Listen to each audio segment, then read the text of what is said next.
Scow, Janda Frederick, her uncle Clay Ostrom, and Emily Moss. Do you want to make your way to the front row? And we'll begin with her Aunt Tammy, if she's available.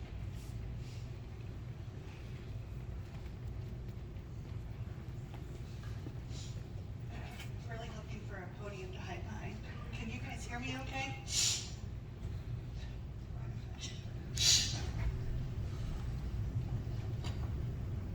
Ocean, that was so beautiful. I may not be able to speak, but I'm gonna try. Oh, Lord bless you. That is not big enough. For what I was hoping for, but thank you.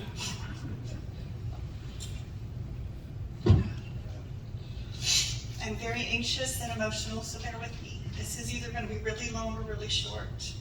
I'm not really sure how it's going to go. I've been asked to share some memories from other family members that wanted to make the Sherilyn that they knew known to you, but didn't think they could speak. I hope I can honor their memories of Cher. Sherilyn is Susie and Jeff's first child, my parents' first grandchild, and mine and my siblings' first niece. The delight of this first was big for all of us, and Sherilyn was delightful. She has a big smile. She's sweet, helpful, playful, active, cuddly, and funny.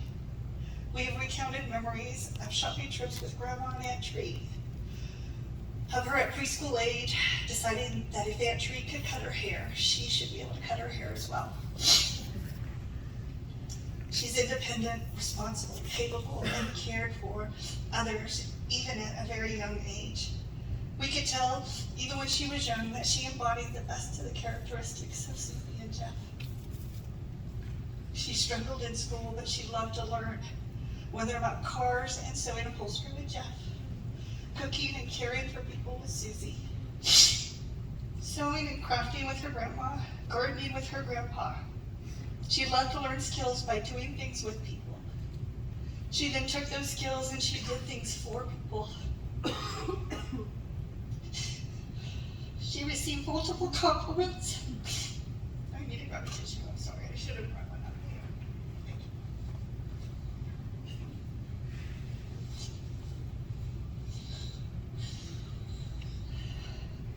She received multiple compliments about her diligence and care in her work life, especially her leather work and her sewing. And I'm so glad to know that there's somebody here that was able to experience that part of her life and that gift of her.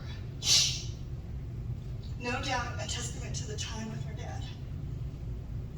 Throughout her adult life, she blessed her friends and her family with gifts made with her hands. Her grandma has an abundance of these cherished items received throughout the years. When Cher was an angsty teen, quote, she visited me at my home in Northern California for a couple weeks. She, of course, was adorned in what I believe was called emo look. And as I understand emo is associated with being emotional, sensitive, shy, introverted, and maybe angry. Of course. Cher has always been an ally for the hurt and the outcasted. So, of course, her teen years would look a little angsty. It was her beautiful heart, not a rebellious one, that caused her to identify as that part of the community. I wish my understanding of that was greater than my anxiety about it. I loved that time with her at my house. Her heart was front and center. She was a blessing to me. That summer, I had an 18-month-old daughter, and I was pregnant. Whatever your impression of an emo teen girl is, all that disappeared, and I enjoyed my precious niece. And I hope she enjoyed me. I was pregnant, it was summer, so I might not have been that enjoyable.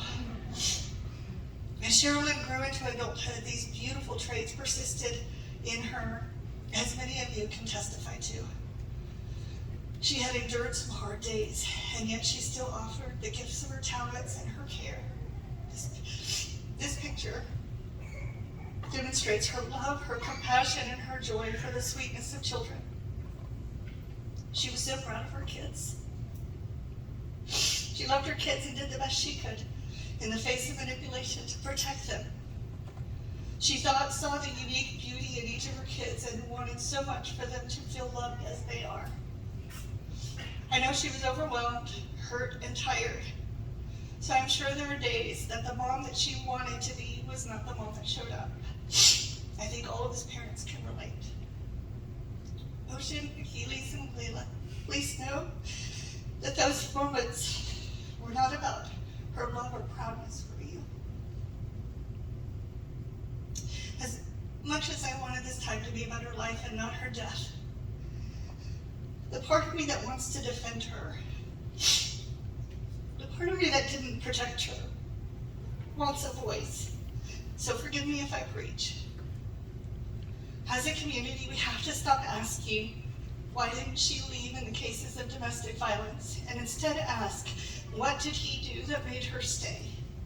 See, when we ask, why didn't she leave, there's an assumption that something bad in her is what allowed her to be in this trauma, when actually, that beautiful soul of hers that you all have seen is what allowed her to be and stay in that destruction. She was full of love, grace, compassion, and mercy. She was loyal and committed. She nurtured and cared for others. She also believed in finding the goodness in others and would defend someone she felt was being criticized. She believed that those who hurt others are hurting, and she never wanted to be the one causing hurt and wanted to be someone who could take away other people's pain. She loved self-sacrificially. The wrong belongs to the people in her life that manipulated, coerced, abused, threatened, and ultimately extinguished the goodness and beauty in her.